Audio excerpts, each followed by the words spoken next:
Bismillahirrahmanirrahim. Assalamualaikum warahmatullahi wabarakatuh. Baik, kita ketemu kembali dalam diskusi bab 33 tentang gelombang elektromagnetik. Nah, bab 33 ini juga bab yang sangat panjang sehingga terpaksa saya bagi menjadi dua, dan ini adalah bab pertama dari bab 33 tersebut. Pertanyaan pertama adalah, apa itu cahaya? Ini yang menjadi pertanyaan para ilmuwan sejak beberapa abad yang lalu, ya, untuk bisa membuka informasi mengenai atau keingintahuan mengenai apa itu cahaya. Dan dimulai dari ilmuwan yang bernama Isaac Newton, yaitu di era sekitar 1675-an, kurang lebih 3,5 abad yang lalu, ya. Dia menyatakan, ya, di sini bahwa cahaya itu banyak partikel yang bergerak menuju ke suatu objek, ya, partikel-partikel kecil. Dan pantulan dari partikel kecil kalau masuk ke dalam mata kita akan menimbulkan kesan objek yang dikenai oleh partikel tersebut. Jadi kurang lebih itu definisi si Newton. Jadi gerakan dari partikel tersebut sangat cepat, dan partikel atau korpus itu bergerak dalam lintasan berupa garis. Sehingga sering orang menyatakan filosofi atau penjelasan si Newton ini kita sebut sebagai bidang ray optics, ya, gambarkan di sini. Karena ini adalah permulaan, ya. Dan ray optics sudah banyak sekali berjasa untuk menjelaskan bagaimana kita bisa mendapatkan image dari lensa tipis, kemudian ya thin lens, ya, kemudian juga cermin cekung, cermin cembung, dan sebagainya. Semuanya bisa dijelaskan dengan mudah dengan menggunakan teorema ray optics yang diusulkan oleh Isaac Newton. Nah, teorema tersebut atau keilmuan tersebut, pemahaman tentang optik tersebut berlaku sampai 1,5 abad, ya. Sampai ditemukannya tentang wave optics, pemahaman manusia bagaimana cahaya itu. Jadi pertamanya Christian Huygens, ya, ini eranya adalah era si Newton juga, dan si Christian Huygens ini sebenarnya bukan bergerak di bidang atau berbicara di bidang optik, tapi dia berbicara di bidang gelombang akustik, ya, berbicara tentang interference dan lain sebagainya. Yang pemahamannya kemudian digunakan oleh Thomas Young 150 tahun setelah eranya si Newton ini di tahun 1800-an untuk bisa menjelaskan bahwa optik atau cahaya itu suatu bentuk gelombang, sehingga kita menyebutnya wave optics, ya, karena dia memanfaatkan pemahaman tentang interference dan lain sebagainya yang ada di gelombang akustik, dan dia bisa mendapatkan pola yang sama sewaktu dia menginterferensikan dua gelombang yang sama, gelombang optics, dan dia bisa mendapatkan pola interference, ya. Ya, kesimpulannya itu adalah cahaya adalah wave optics, dan tentunya merupakan kesulitan untuk merubah pemahaman tersebut di wilayah Inggris saat itu, ya, karena Thomas Young juga dari Inggris, sedangkan pemahaman pada tahun-tahun itu 1800-an itu pemahamannya bahwa cahaya itu adalah sesuai dengan apa yang dijelaskan oleh si Newton, ray optics, dan itu akan sangat sulit untuk merubahnya pemahaman tersebut, ya. Hanya di Eropa diterima pemahaman bahwa optics atau cahaya adalah bentuk suatu gelombang atau wave. Hanya gelombang apa, orang belum bisa menjelaskan. Sampai tidak lebih dari 50 tahun kemudian, Maxwell dan Hertz, khususnya Maxwell ya, bisa membuktikan bahwa optik itu adalah electromagnetic wave. Ya. Dan seperti yang sudah saya jelaskan di bab sebelumnya, bahwa dengan persamaan Maxwell kita bisa menghitung secara teori tanpa mengukur bahwa kita bisa menghitung kecepatan elektromagnetik tersebut. Ya.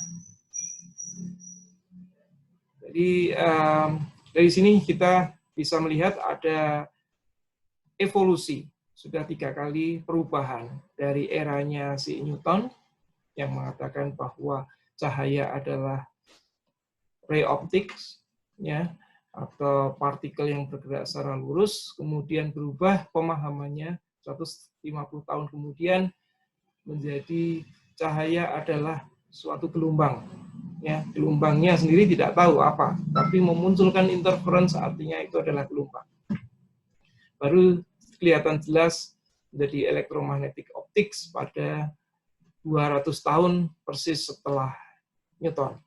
Sehingga kita bisa menyimpulkan pada saat itu bahwa orang-orang kemudian bisa mengatakan bahwa apa yang dikemukakan Newton 200 tahun sebelum si Maxwell itu adalah sesuatu yang salah. Karena sebenarnya optics adalah waves. Nah, kondisi ini berevolusi lagi 50 tahun kemudian di tahun 1925 ya, zamannya quantum mechanics, zamannya quantum optics yang bisa menjelaskan bahwa yang dimotori sebelumnya oleh Planck, Einstein, Heisenberg, Schrödinger, Pauli, Dirac, dan lain sebagainya ya, yang banyak berjasa di bidang quantum teori, mengatakan bahwa light is photons. Artinya apa? Photons adalah partikel dalam bentuk wave light, ya, dalam bentuk. Jadi di situ dijelaskan bahwa light yang dikatakan itu adalah wave pada zamannya, wave electromagnetic wave pada zamannya Maxwell, itu pun masuk sebenarnya adalah photon, ya, atau partikel. Artinya apa? Meskipun berkali-kali mengalami evolusi, ya, dari ray optics, wave optics, electromagnetic optics, kemudian quantum optics, tidak bisa saling menyalahkan dan semuanya terangkum bahwa di sini di quantum optics ya, bisa dinyatakan apa yang dinyatakan oleh Newton bahwa cahaya adalah aliran partikel-partikel kecil yang disebut korpus, itu adalah juga benar. Nah, terus mana yang paling benar di sini? Semuanya benar, tergantung dari konteks kita melihat permasalahannya. Untuk permasalahan di mana kita melihat sebagai makrokosmos ya, atau benda-benda yang besar ya, maka ray optics menjawab semuanya. Apa yang dikemukakan oleh si Newton, kalau ukuran benda yang kita lihat, yang kita analisa, maka wavelength optics ya, apalagi yang visible itu jauh lebih kecil dari benda yang diamati. Sehingga kita bisa menyatakan ray optics adalah benar. Jika kemudian benda yang kita amati seukuran dengan panjang gelombang dari electromagnetic wave-nya, maka tentunya electromagnetic optics yang harus kita gunakan. Ya. Nah, terakhir tentang interaksi dengan material, light dengan material interactions, maka quantum optics yang digunakan. Jadi semuanya ini adalah benar, meskipun berevolusi berbagai kali, ya, beberapa kali, untuk mendapatkan pemahaman secara menyeluruh tentang apa itu cahaya.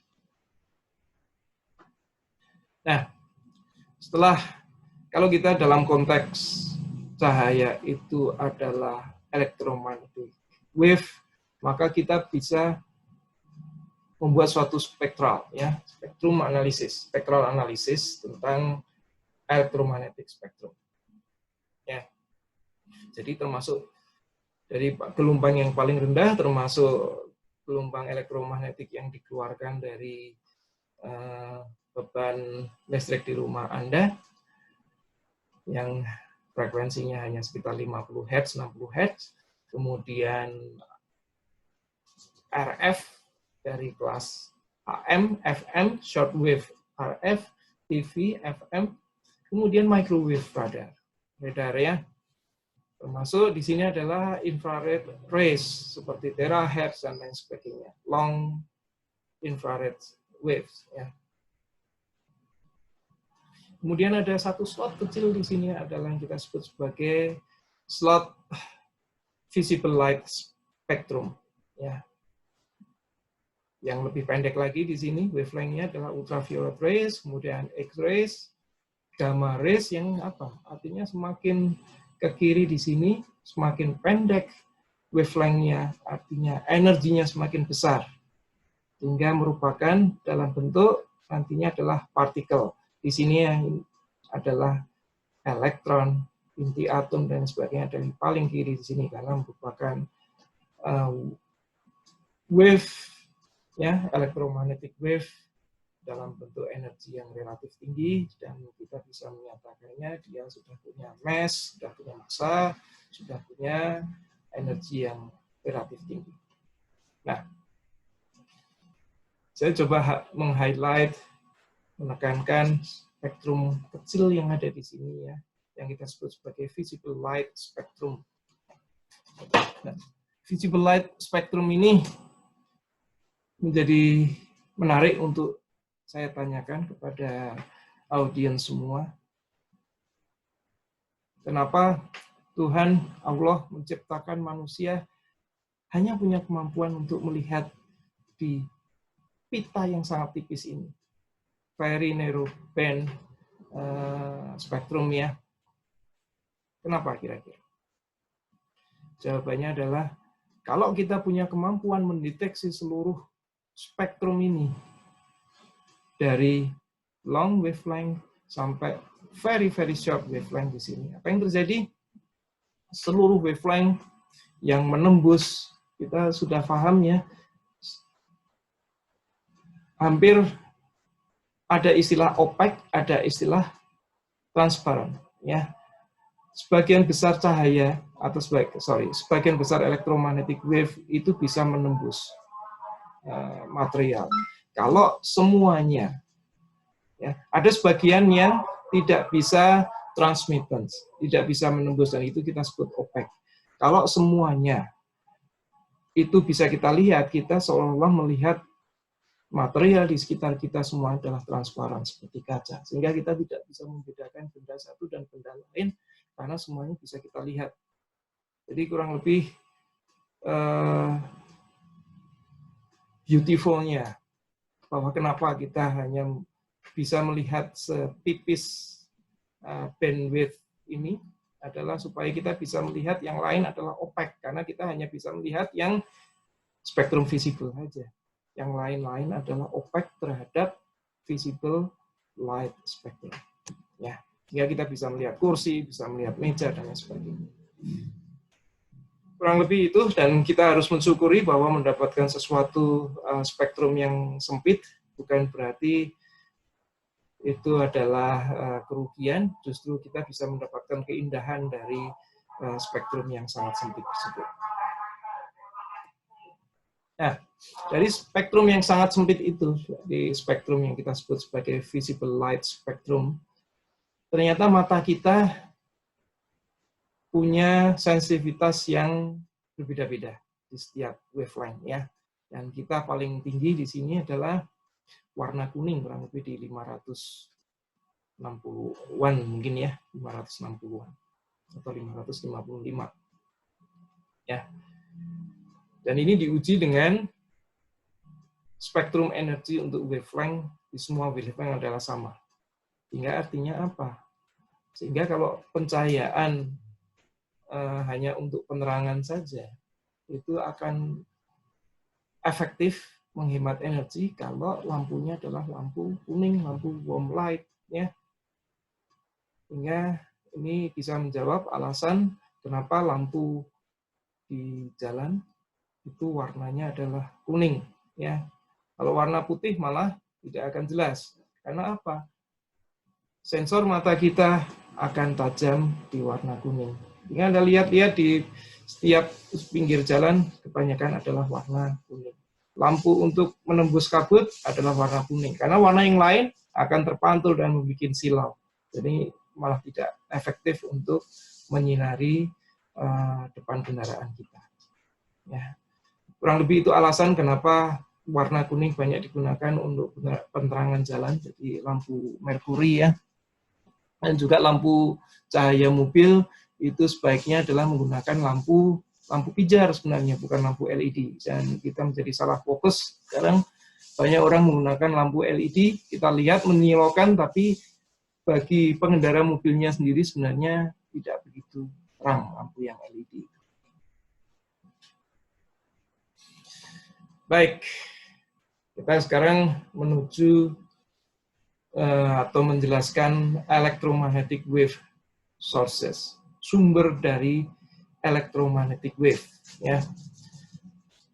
Kita bagi dua sesuai dengan panjang gelombangnya. Di bawah 50 micron wavelength, ya, sebelah kiri, dan sebelah kanan adalah di atas 50 micron wavelength. Ya. Yang sebelah kiri di sini, ya, di bawah 50 micron wavelength, masuk far infrared, ada visible light, ada ultraviolet. Ini semuanya dihasilkan dari transisi atomik. Ya.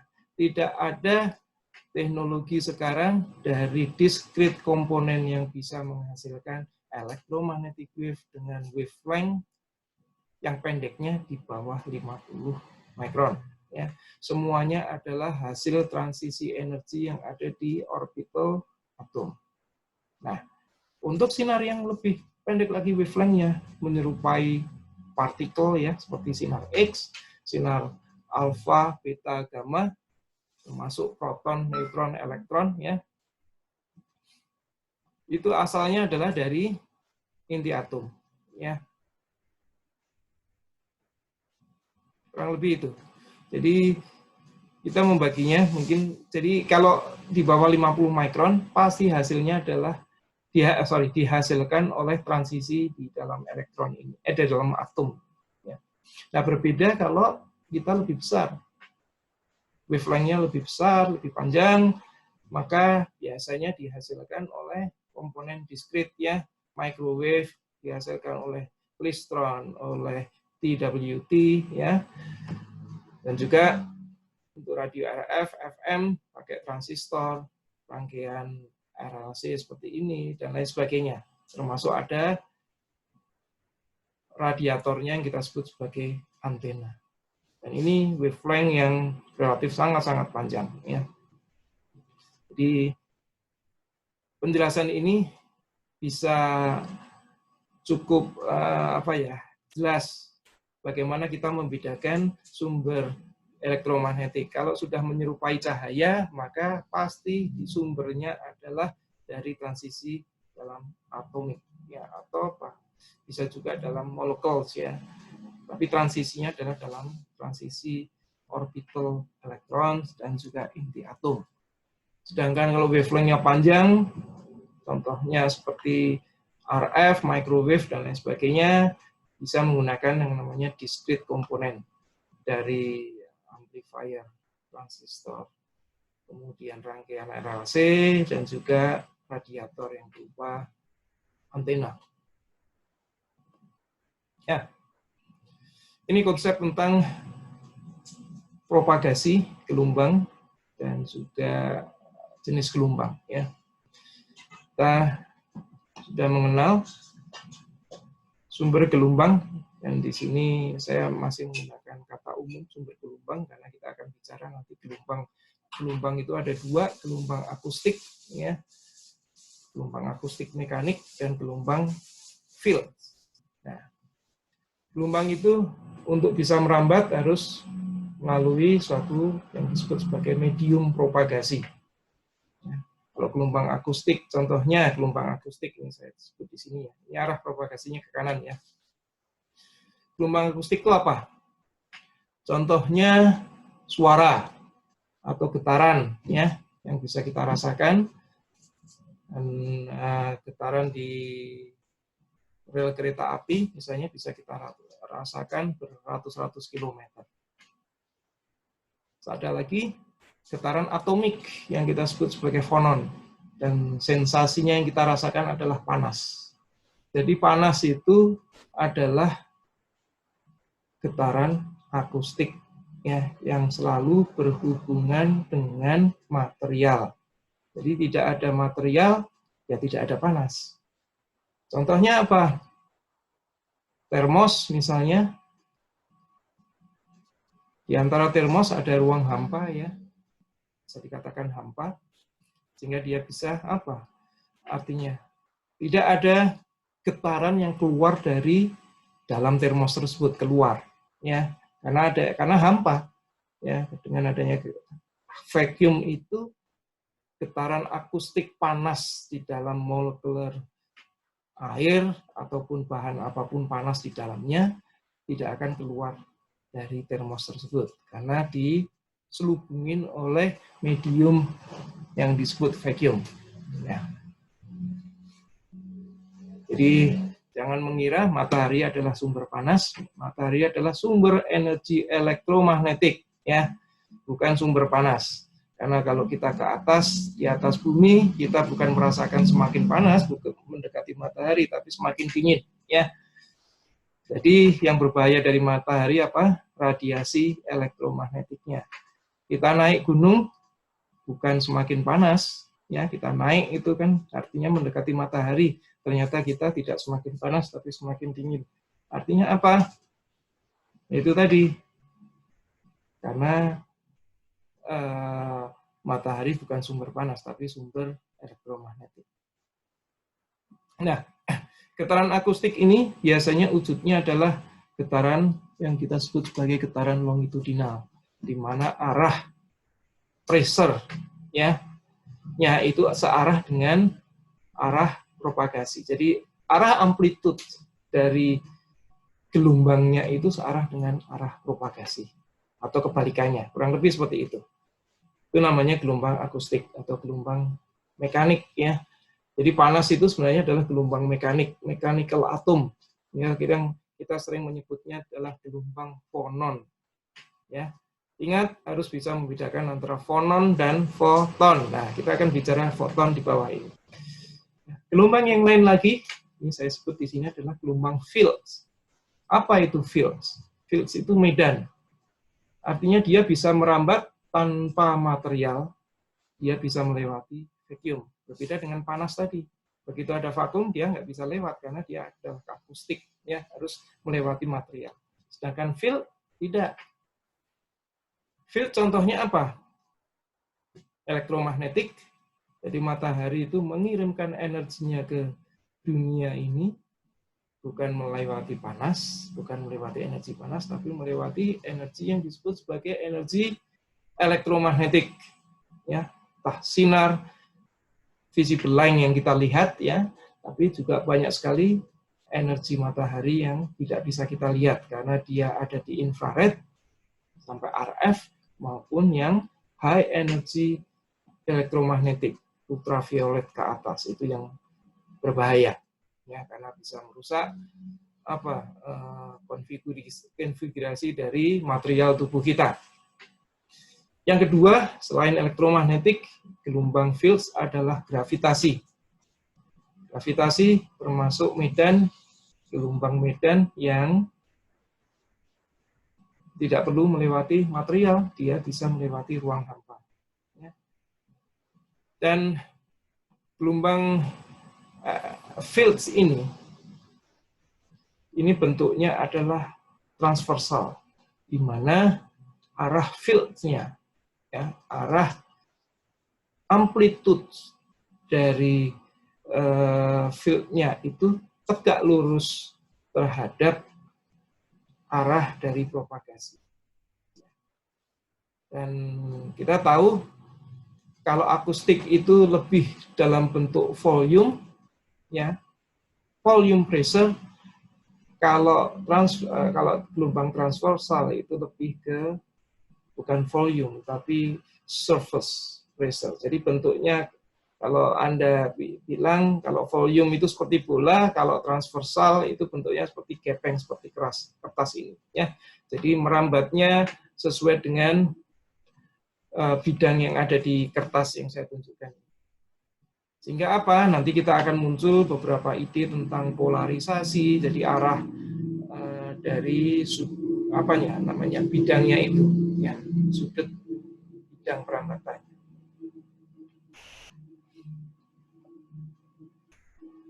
Baik, kita tadi sudah bicara tentang, maaf, ini ada.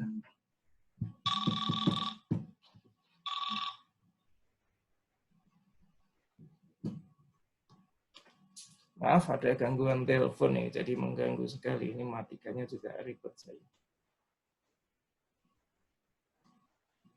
Ya, mohon maaf. Baik, kalau tadi kita menjelaskan tentang apa tadi, wave ya, secara umum. Kita sekarang bicara lebih khusus lagi. Wave-nya adalah electromagnetic wave ya. Saya jelaskan di sini ada gambar di sini. Ini menjelaskan saja bagaimana disebutkan di sini bahwa E ya, medan gelombang elektrik dengan magnetik itu selalu berpasangan ya. Satunya naik, B-nya juga naik ya, E-nya naik, B-nya naik, dan seterusnya. E-nya mengecil, B-nya. Jadi seperti pasangan, jadi seperti suami istri ya. Dan mereka merambat secara transversal. Jadi dalam beberapa bab sebelumnya kita jelaskan ada hubungan yang kita sebut sebagai right hand rule ya. Hukum tangan kanan ya, yang menjelaskan bahwa antara medan listrik dan medan magnet yang dimunculkan atau kebalikannya itu saling tegak lurus ya, dan kemudian perambatannya adalah tegak lurus terhadap keduanya. Masih ingat kan ya? Jadi perambatan E dan B ini ya, ini akan merambat, dan perambatannya kita sebut sebagai gelombang transversal ya, jadi punya polarisasi. Kita akan bicara lagi tentang polarisasi di subbab selanjutnya. Dan ini yang saya katakan tadi, medan listrik selalu tegak lurus terhadap medan magnet. Ya. Hasil perkalian atau kita sebut sebagai cross product dalam vektor ya, bukan perkalian biasa. Medan listrik cross medan magnet yang dinyatakan di sini. Itu apa? Hasilnya adalah arah propagasi, memberikan arah di mana gelombang berjalan. Jadi kalau ini ada tegak lurus seperti ini, Anda seperti menjalankan stroke ya, E di atas, B-nya di samping, dari E ke B Anda putar, maka stroke-nya akan menuju ke, sekarang adalah menuju ke Anda. Ya, saya tunjuk dulu. Dan kedua medan ini akan selalu bervariasi dalam bentuk sinusoidal, besar, mengecil 0, terus minus, dan selanjutnya berulang kali, seperti yang digambarkan dalam siklus. Ini siklus lingkaran saya sebutnya ya, di sini. Ya, dari E di atas jadi E di bawah. Ini B ke kiri, sekarang B-nya ke kanan, dan seterusnya. Dan berulang kali. Sehingga kita nyatakan di sebelah kanan di sini, ini yang nantinya akan kita sebut sebagai wave function. Atau kalau ingin lebih mentereng lagi, kita sebut sebagai space and time function. Jadi persamaan gelombang itu menghubungkan antara apa? Antara jarak atau kita sebut sebagai ruang dan pasti butuh waktu kan? Ini adalah ruang dan waktu. Dan itu dinyatakan dalam persamaan sederhana dalam bentuk sinusoidal, karena sinusoidal adalah memang bentuk dari gelombang kan, dan dimasukkan dalam persamaan ini. Anda lihat, Anda bisa membolak-balik omega T di depan, Kx-nya di belakang, ya, sama saja, tapi yang jelas keduanya ini akan saling berhubungan terus selama perjalanan dari wave tersebut. Ya. Jadi ini kita sebut sebagai space function. X itu sebagai space function, sedangkan omega T kita sebut sebagai time function. Dan di dalam rumusan ini semua, kita sebut sebagai space and time function relationship, atau pendeknya adalah wave function. Jadi wave function entah itu di akustik, entah di electromagnetic wave, sami mawon, ya, selalu menghubungkan antara fungsi space, fungsi ruang, dan fungsi waktu. Ya. Jadi kalau digambarkan gerakannya adalah seperti sinusoidal, ya, dan berubah sesuai waktu. Di satu titik, kalau kita mengconsider suatu titik, maka di sini akan sesuai waktu, dia akan berubah sesuai waktu, ya, sinusoidal di sini. Nah, begitu juga sesuai dengan kalau kita melihatnya bukan di suatu titik, tapi di sepanjang jalan, maka sepanjang jalan itu akan ada yang disebut sebagai sinusoidal pattern, ya. Jadi sama aja. Jadi kalau Anda melihatnya di satu titik, berarti sumbunya adalah sumbu waktu. Kalau di sini adalah sumbunya adalah sumbu ruang, X. Sekarang kita mencoba mencari hubungan antara ruang dan waktu. Nah, ini adalah filosofi fisika yang sangat dasar sebelum Anda memahami lebih lanjut apa itu light. Anda tahu K, K, ya, sama dengan 2pi per lambda. Ini parameter dasar yang kita sebut sebagai wave number, ya. Tadi ada di rumus wave function tadi. Terus omega sama dengan ini disebut sebagai radian frekuensi, ya. Itu sama dengan 2pi, ini radian, satu putaran penuh, dan F-nya adalah frekuensi. F itu frekuensi, kalau 2pi F atau omega itu adalah radian frekuensi. Sehingga kalau kita hubungkan keduanya, kita bisa mendapatkan K itu sama dengan apa? Ya, kalau 2pi per lambda, ya. Kalau kita kasih di sini F, di sini F, ya, maka di sini adalah lambda F itu sama dengan velocity. Kalau dalam konteks electromagnetic wave, maka velocity akustik yang biasa kita sebut itu kita disebut di sini adalah kecepatan cahaya atau kecepatan elektromagnetik, speed of light, ya. Jadi kecepatan elektromagnetik itu sama dengan radian frekuensi dibagi wave number. Ini kita sebut sebagai math parameter relationship dari wave function, ya. Nah, kalau kita punya parameter ini kan dalam teori saja, dalam math teori, kita butuh tahu C-nya tuh harganya berapa. Kalau di sini kan kita tidak tahu. C hanya omega per K. Ya. Tapi C-nya kita tidak pernah tahu berapa nilainya. Sebelumnya, ya. Ini kan basis pada teori. Nah, untuk mendapatkan C value itu kita membutuhkan penjelasan dari yang saya sebut Maxwell equations yang sudah saya jelaskan di bab 32 sebelumnya. Mari kita lihat. Nah, kita coba lihat gelombang elektromagnetik dan Maxwell analisis di sini. Nah, kita lihat di sini kalau dalam analisa ruang, ya, space analysis, kalau kita potret di suatu waktu, maka kita potret suatu waktu, kalau kita kemudian kita mapping di sumbu X atau sumbu ruang, maka di sini ada, kita bikin suatu kotak, ya. Kotak ini mewujudkan seolah-olah seperti kawat, ya, atau suatu batasan line integral. Di sisi sini, sisi kiri di sini yang lewat di kawat ini ada medan listrik sebesar E. Sedangkan di kanan karena sudah berubah waktunya nih ya, sinusoidal ya.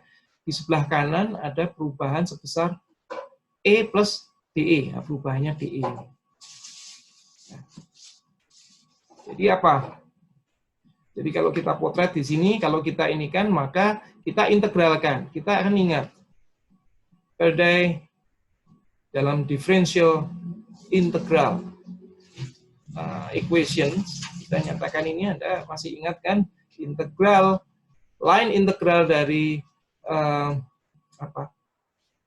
medan listrik, ya, itu sama dengan minus turunan pertama atau differential dari flux magnetik per dt, ya, di titik tersebut, ya kan? Sedangkan kalau kita melihat secara diskrit, ya, integral yang sebelah kiri ini itu sama dengan apa? Karena arahnya dua sama kan, maka kita bisa menyatakan ini dikurangi ini saja. Sedangkan yang di sini tidak ada medan listrik di arah yang sejajar dengan propagasi, ya, sehingga kita cukup mendapatkan ini. Sehingga apa ini hasilnya? Ini sama dengan H dE. Jadi integral ini itu sama dengan, atau integral ini sama dengan H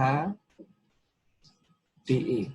Mana H ini adalah imaginary height atau ketinggian dari loop ini, ya, ini H.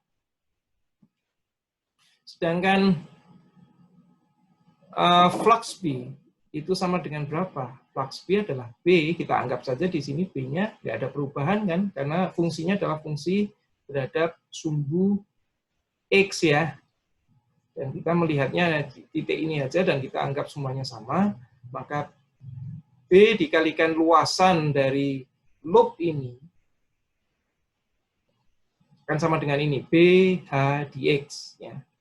Kalau diturunkan menjadi terhadap waktu menjadi H dx dB dt. Nah, ini kan, itu sama dengan ini, ya kan? Jadi ini kita samakan kan. Jadi ini sama dengan ini. H dE sama dengan minus H dx dB dt. Nah, kita lihat ini kita pindah ke sini kan, seperti yang terlihat di sini. Jadi kita bisa mendapatkan dE, di mana E adalah electric field per dx sama dengan minus dB per dt. Ini adalah perubahan flux magnetik terhadap waktu.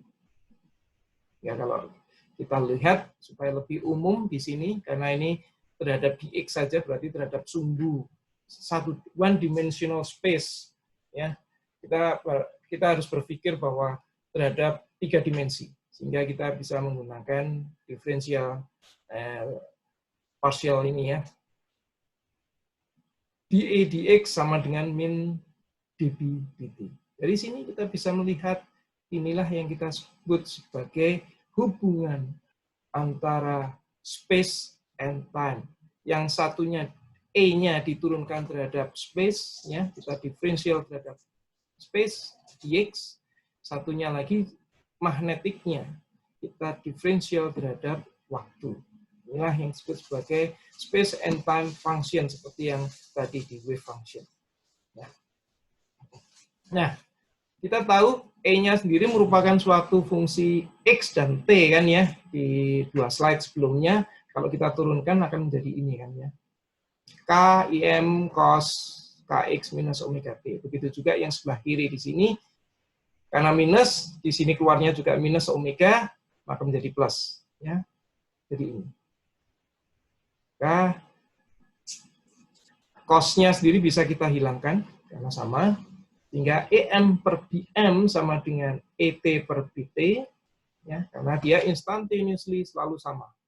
Sama dengan omega per K, sama dengan C.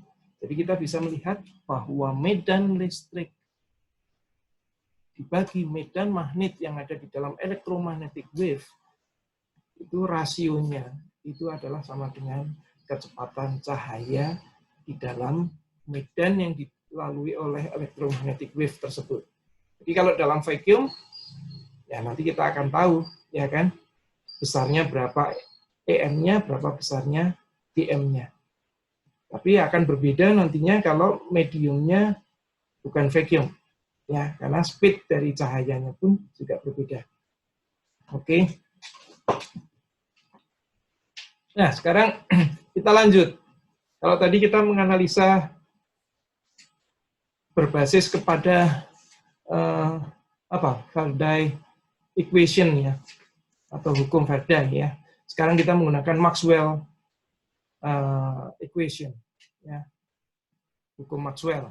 Kita dapat ini, ya, menggunakan gambar yang sama, tapi kita hanya sekarang begini. Jadi kita ingat bahwa dalam Maxwell perubahan medan, ya, medan listrik akan menyebabkan integral dari medan magnet, ya. Kita jumlahkan seperti ini, hasilnya sama, minus H dB, ya.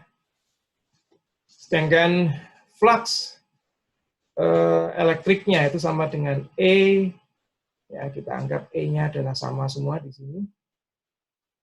Jadi kita nggak usah memperdebatkan bahwa B-nya berbeda, kalau di sini E-nya sama. E-nya di sini kita anggap di sini adalah di tengah-tengah. Jadi ini adalah rata-rata. Maka kita mendapatkan, karena kita mengintegralkan, jadi kita menghitung rata-ratanya. Jadi di sini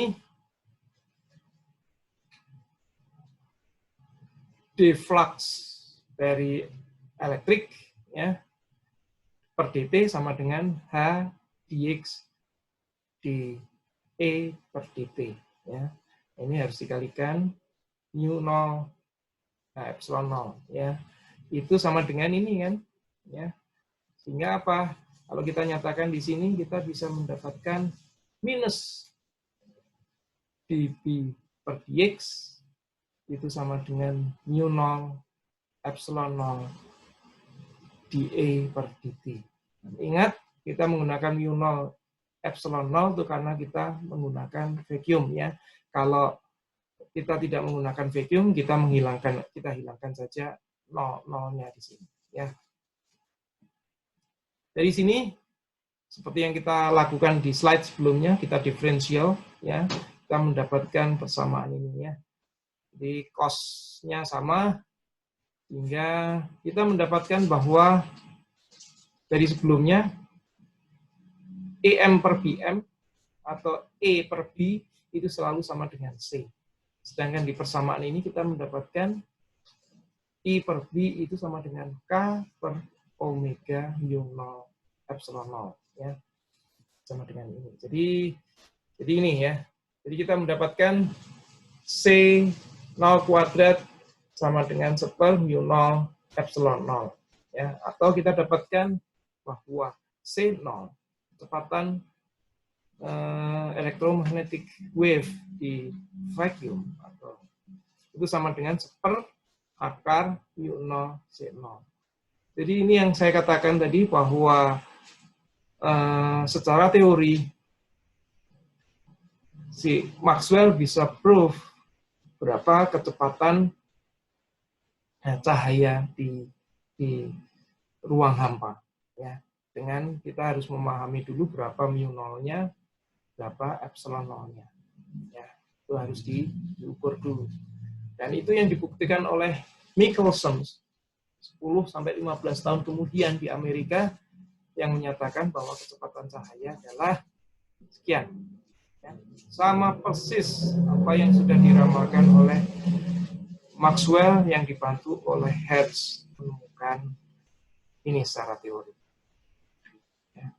Jadi kecepatan cahaya kurang lebih di ruang vacuum itu sama dengan 3 kali 10 pangkat 8 meter per detik, ya. Nah, kita sudah bisa menganalisa tentang electromagnetic wave, tentang kecepatannya, dan bagaimana kondisinya antara E dan B, mereka saling tegak lurus, dan mereka adalah transversal wave, ya. Sekarang kita menuju lebih lanjut bahwa cahaya itu terpropagasi itu sebenarnya yang dipropagasikan adalah energi. Jadi cahaya, gelombang cahaya sendiri, gelombang elektromagnetik itu membawa yang kita sebut sebagai energi. Ya. Nah, John Henry Poynting, ya, ini saya salah ini, 1852 sampai 1904 itu mendefinisikan tentang daya. Ya. Nanti lebih lanjut berarti akan menjadi energi ya kalau dikalikan waktu. Yang dibawa oleh gelombang elektromagnetik itu didefinisikan sebagai vektor Poynting. Kenapa vektor? Karena mempunyai arah ya. Gelombang elektromagnetik itu merambat atau propagasi mempunyai arah. Jadi digambarkan oleh S sama dengan seper mu naught E cross B. Nah, kita sebut sebagai vektor Poynting. Jadi kalau kita punya E dan B yang saling tegak lurus begini berjalan seperti kita menjalankan skrup, maka arah dari propagasinya adalah tegak lurus menuju ke Anda sekarang ini. Ya, seperti yang digambarkan ini. Jadi kalau kita bayangkan E kita putar ke B seperti memutar skrup, hukum tangan kanan, ya, western screw, maka mutarnya adalah menuju ke S. Jadi S itu adalah apa? S itu didefinisikan sebagai intensitas, ya, daya per luas. Sedangkan daya sendiri adalah energi per waktu. Jadi S itu adalah energi per waktu dibagi luas. Dan di sini saya sebut ini adalah fungsi T. Jadi instantaneousnya. Ya, di situ kita nanti bisa menghitung average-nya. Ya. Ini tidak perlu kita diskusikan. E itu selalu tegak, medan E selalu tegak lurus terhadap medan B, hingga bisa kita katakan kalau dalam bentuk absolute value-nya, maka S sama dengan seper mu naught EB, karena sudutnya akan selalu 90 derajat, ya. Ini kita sebut sebagai, atau kalau ingin lebih lengkap lagi, kita bisa menyatakan dalam bentuk B saja, dalam bentuk B kuadrat, atau dalam bentuk E kuadrat, seperti ini. Sehingga B-nya kita tukar dengan E per C, ya. Ya, kita bisa mendapatkan ini. S sama dengan seper C mu naught E kuadrat. Ya. Pada waktu tertentu. Nah, kalau kita tidak ingin mendiskusikan waktu tertentu, maka kita sebut sebagai waktu average. Hingga kita membutuhkan di sini E RMS-nya. Kita sudah bicara tentang RMS, root mean square dari suatu gelombang elektrik, ya. Ya, saya tidak perlu menjelaskan. Harganya adalah E RMS itu adalah E maksimum per akar 2. Jadi S average ini kita sebut sebagai E average, intensitas average. Jadi di kapanpun kita integralkan, kita rata-rata adalah E average-nya.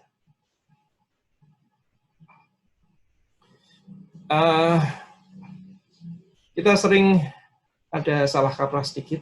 Kita selalu mengatakan bahwa E per B sama dengan C. C adalah bilangan sangat besar, yaitu 3 kali 10 pangkat 8 meter per detik, ya. Sehingga seolah-olah E itu jauh lebih besar daripada B. Tapi kita ingat bahwa energi yang ada tersimpan di E maupun di B itu selalu sama, ya. Nanti dibuktikan di buku, rasanya ada pembuktiannya, tidak akan saya jelaskan di sini. Nah,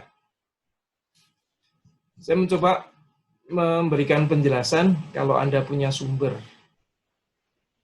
yang berupa isotropic source, jadi ada lampu yang menyebarkan energi secara merata ke seluruh ruang alam semesta, ya, bunga gitu.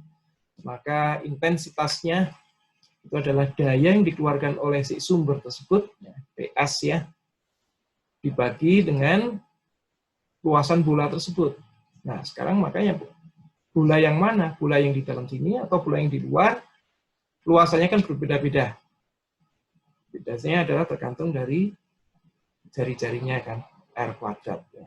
Nah, kenapa kok intensitas itu selalu dibagi terhadap jarak kuadratnya? Ini ada satu contoh 33-1 ya. Seseorang berada pada jarak 1,8 meter dari sumber cahaya titik isotropis berdaya 250 watt. Hitunglah nilai RMS medan listrik dan medan magnet karena sumber daya pada posisi orang tersebut yang jaraknya 1,8. Ya. Kita lihat dayanya dulu. Daya ini harus kita nyatakan dalam, idenya harus dalam bentuk RMS dulu kan. Ya. Nah, kita lihat di sini PS per 4 pi R kuadrat. Jadi gini, kita tahu di sebelah depan sini, ya, I ya itu sama dengan bentuk ini ya.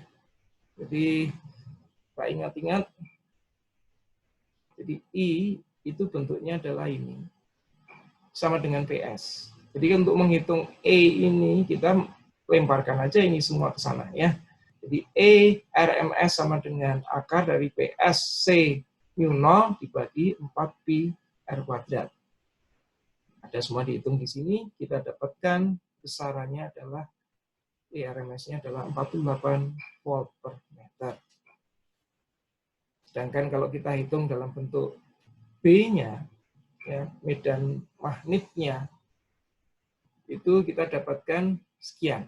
Ya, memang kalau kita lihat, kalau kita bandingkan, ini adalah besaran yang cukup besar untuk bisa kita ukur dalam alat meter kita, sedangkan ini adalah relatif kecil. Sehingga umumnya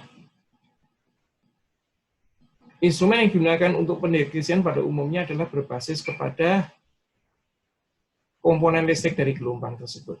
Ya, bukan magnetiknya, karena magnetik terlalu lemah. Meskipun saya katakan tadi bahwa energi magnetik dan energi listrik itu dalam gelombang itu adalah sama, ya. Tapi dalam hal ini untuk mendeteksi umumnya kita akan menggunakan karena besarannya yang ini lebih sensitif karena alat kita biasanya bisa mendeteksi yang lebih kecil dari ini. Sedangkan untuk magnetik agak sulit, kita butuh peralatan yang lebih presisi untuk bisa mendeteksi ini. Inilah alasannya di sini dijelaskan bahwa kenapa untuk mendeteksi itu lebih banyak yang berbasis pada sensor berbasis listrik, ya, medan listrik.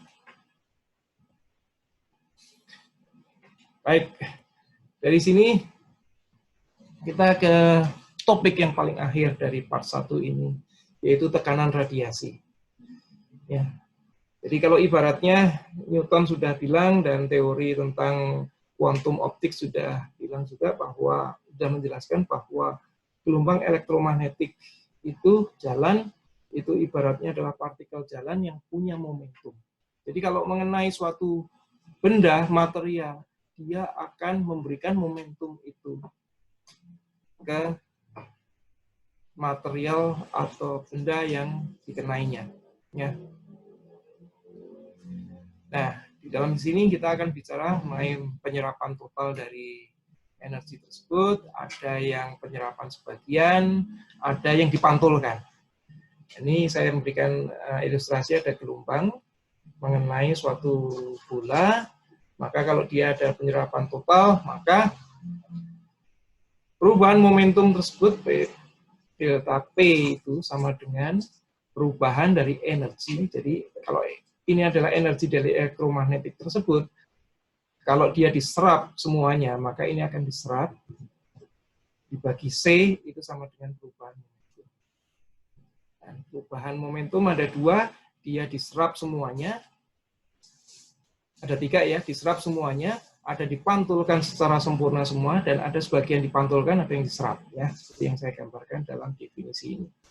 Kalau dipantulkan sempurna, maka perubahan momentumnya adalah didefinisikan sebagai 2 kali daripada perubahan di saat dia diserap secara normal, secara total ya.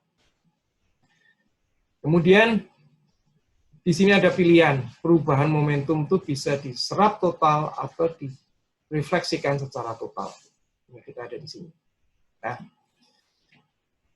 sebelum kita masuk ke penjelasan tekanan radiasi, kita belajar dulu, ulang lagi, balik lagi ke hukum mekanik, hukum Newton kedua, bahwa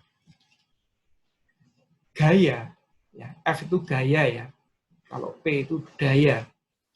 Gaya yang diterima oleh si korban ini, si yang dikenain oleh electromagnetic wave tersebut, itu adalah perubahan dari momentum dibagi waktu, perubahan waktu. Ya.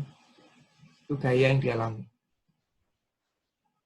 Sedangkan intensitas radiasinya, ya, kita masih ingat, I sama dengan P per A sama dengan U per T, ya kan? P-nya sama dengan U per T per A. Jadi kalau kita ingin melihat delta U hubungannya dengan I dan A, maka kita lihat ke sini, delta U itu sama dengan intensitas kali luasan dikalikan berapa lama itu terjadi, delta T ya. Nah, sekarang kita balik lagi. Penyerapan total itu sama dengan apa?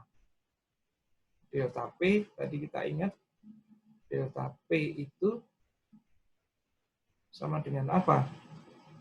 Ini delta U ya, delta U per C ya. Jadi delta U-nya sendiri adalah 1A delta T dibagi delta T ya per C ya. Jadi kita dapatkan F untuk penyerapan total itu sama dengan IA per C. Jadi kalau elektromagnetik itu kena suatu objek dan diserap semuanya oleh objek tersebut, maka si objek tersebut mengalami gaya sebesar intensitas yang didapatkan dikalikan luasan dari elektromagnetic wave tersebut dibagi oleh kecepatan cahaya atau kecepatan elektromagnetic wave. Kalau pemantulan total berarti gaya yang diberikan oleh si objek tersebut untuk membalikkan arah cahaya tersebut adalah sebesar 2IA per C. Ya. Nah, jadi ini saya gambarkan dalam bentuk luasan supaya lebih gampang. Nah, sekarang karena kita bicara tekanan, tekanan itu gaya perluas ya. Jadi tekanan, gaya persatuan luas kita sebut sebagai tekanan. Jadi karena kita ini elektromagnetic wave, kita sebut sebagai radiasi, maka kita istilahnya adalah tekanan radiasi. Kita definisikan sebagai PR. Untuk penyerapan total, jadi tadi P-nya itu kan AI per C ya, dibagi A berarti tinggal I per C. Sedangkan kalau untuk pemantulan total, dia adalah 2I per C. Nah, ini yang menarik nantinya. Oh iya, saya lupa bahwa satuannya adalah Newton per meter persegi ya. Seberapa besar sih sebenarnya itunya? Kalau kita melihatnya sebagai mekanik, kalau kita di bumi, kita dapat sinar matahari jatuh di tubuh kita, kita mungkin membayangkan, kita tidak pernah bisa merasakannya. Meskipun itu ada gaya sebenarnya, gaya mekanik sewaktu kita mendapatkan cahaya dari matahari. Ya. Karena apa? Karena kalah dengan gaya gravitasi yang kita alami terhadap tubuh kita dari bumi. Sehingga kita bisa mengignore gaya mekanik yang diberikan oleh sinar matahari ke tubuh kita. Nah, cuma kita ingat, untuk masa mendatang, di mana kita berharap kita bisa melakukan apa yang disebut sebagai deep space traveling antar luar angkasa ya, perjalanan luar angkasa, di mana energi kita sangat terbatas. Kalau energi satelit geostasioner, itu biasanya mereka pakai gas yang mereka buang, ya, buang setiap saat, impuls untuk bisa mempertahankan posisinya terhadap bumi. Itulah yang menentukan umur satelit biasanya. Nah, sekarang kalau perjalanan kita ke Mars atau ke planet lain yang tidak punya, kita punya keterbatasan jet namanya, bahan bakar jet. Apakah kita akan selalu membuang bahan bakar jet untuk